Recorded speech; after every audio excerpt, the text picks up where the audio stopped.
베냐민 기브아에 있는 사울의 파수꾼이 바라본즉 허다한 블레셋 사람들이 무너져 이리저리 흩어지더라. 사울이 자기와 함께한 백성에게 이르되 우리에게서 누가 나갔는지 점호하여 보라 하여 점호한즉 요나단과 그의 무기를 든 자가 없어졌더라. 사울이 아히야에게 이르되 하나님의 궤를 이리로 가져오라 하니 그때 하나님의 궤가 이스라엘 자손과 함께 있음이니라. 사울이 제사장에게 말할 때 블레셋 사람들의 진영에 소동이 점점 더한지라. 사울이 제사장에게 이르되 네 손을 거두라 하고 사울과 그와 함께한 모든 백성이 모여 전장에 가서 본즉 블레셋 사람들이 각각 칼로 자기의 동무들을 치므로 크게 혼란하였더라. 전에 블레셋 사람들과 함께하던 히브리 사람이 사방에서 블레셋 사람들과 함께 진영에 들어왔더니 그들이 돌이켜 사울과 요나단과 함께한 이스라엘 사람들과 합하였고 에브라임 산지에 숨었던 이스라엘 모든 사람도 블레셋 사람들이 도망함을 듣고 싸우러 나와서 그들을 추격하였더라. 여호와께서 그날에 이스라엘을 구원하심으로 전쟁이 베다웬을 지나니라. 사울과 그의 군대는 블레셋의 군대를 두려워하여 바위 틈에 숨고 동굴 속에 숨고 그렇게 숨죽여서 주둔하고 있었습니다. 그때 갑자기 파수꾼의 보고가 들어옵니다. 블레셋 진영에 엄청난 혼란스러운 상황이 일어났고 블레셋의 진영이 무너지는 그런 모습이 보인다고 하는 첩보였습니다. 사울은 자신의 군대를 점호했습니다. 요나단과 그 부관이 단 둘이 몰래 블레셋을 쳐들어갔다는 사실을 알게 되었습니다. 그것도 엄청나게 전세를 유리하도록 그렇게 전개되고 있고 그 혼란은 블레셋 진영에 엄청난 타격을 주었다는 사실을 알게 되었습니다. 그는 얼른 제사장에게 언약궤를 모시고 오라고 하였습니다. 신앙적으로 그리고 백성들이 한 마음으로 움직일 수 있도록 하나님의 뜻을 묻는 거죠. 잘하는 겁니다. 하나님의 뜻을 묻고 제사장을 통하여 하나님의 뜻이 알려지고 그리고 하나님께서 이 전투에 나가라 이기게 하신다 이렇게 사인을 보여주실 것을 기대한 겁니다. 그런데 제사가 길어지고 하나님의 사인이 나타나지 않고 제사장의 하나님의 말씀을 전하는 제사장의 아무런 대답도 듣지 못한 상태인데 블레셋의 혼란이 계속되고 전세가 무척 유리하게 돌아간다고 판단되는 그 정황을 보면서 사울은 제사장에게 말합니다. 손을 내려라. 제사 그만 드리자는 거죠. 빨리 끝나자는 거죠. 그리고는 백성들과 함께 요나단이 시작한 이 전쟁을 이어받아 블레셋을 쳐들어가는 겁니다. 우리는 요나단과 그 아버지 사울의 대조적인 모습을 봅니다.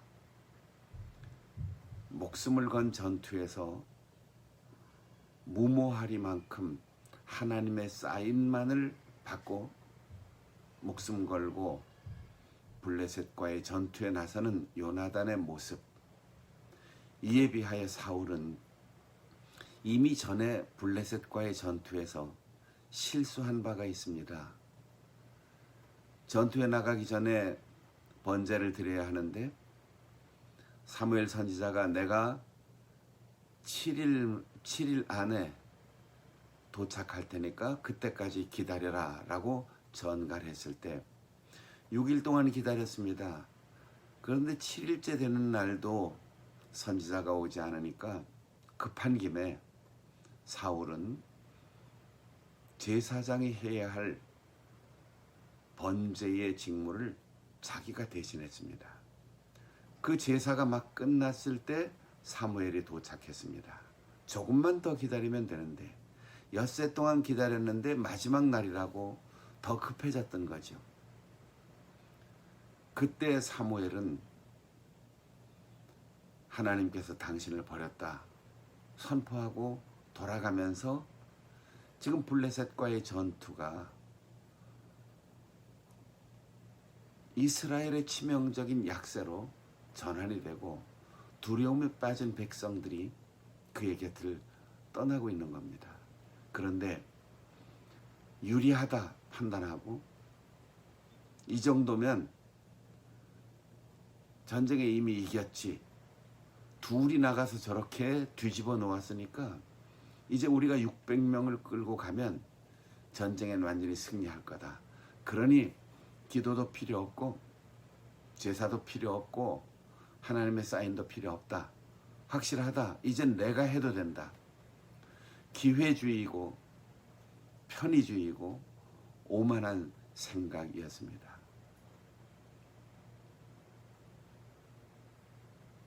물론 요나단이 시작한 전투이고 하나님께서 요나단에게 이기게 하신다라고 약속하셨으니까 이 전투는 승리하겠지만 사울의 승리가 아니고 사울은 이미 버림받은 자로서 잘못된 길을 계속 가고 있는 겁니다.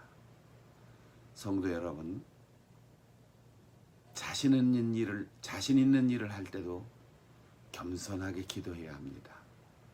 늘 하던 익숙한 일도 기도해야 합니다. 쉬운 일도 기도해야 합니다.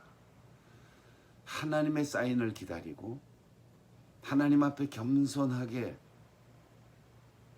하나님의 도우심을 구해야 합니다.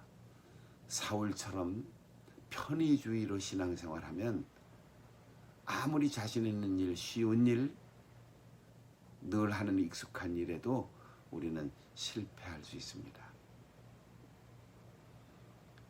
에브라임 산지에 숨어서 도망갔던 탈영병들, 또 블레셋에게 포로가 되어서 징발되었던 이스라엘 사람들, 그 모두가 이 전투에 다시금 합류하여 이스라엘의 편을 들었고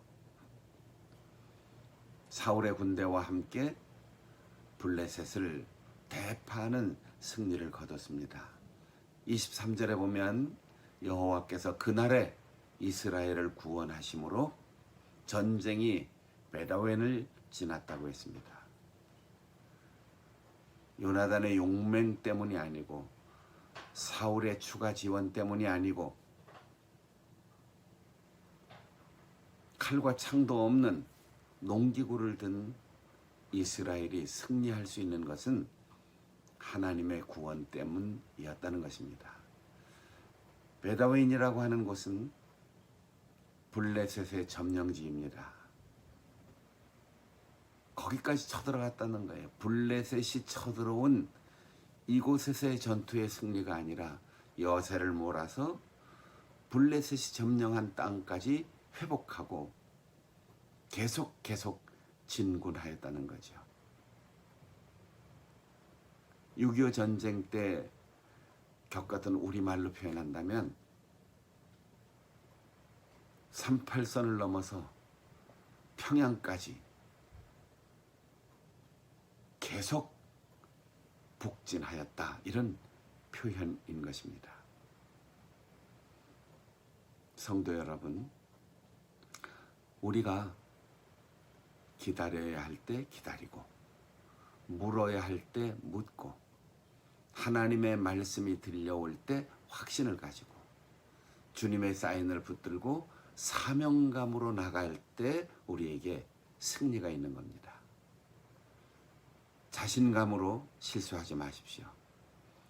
이런 것쯤이야 라고 하는 경솔한 생각으로 실패하지 마십시오. 무슨 일이든지 하나님께 묻고 기도하고 말씀을 따라서 겸손하게 하나님이 나를 구원하십니다. 하나님만이 나를 도우시고 승리하게 하실 수 있습니다. 그런 믿음으로 여호와의 구원을 경험하고 하나님께서 주시는 승리를 거둘 수 있는 우리 성도들이 되시기를 바랍니다.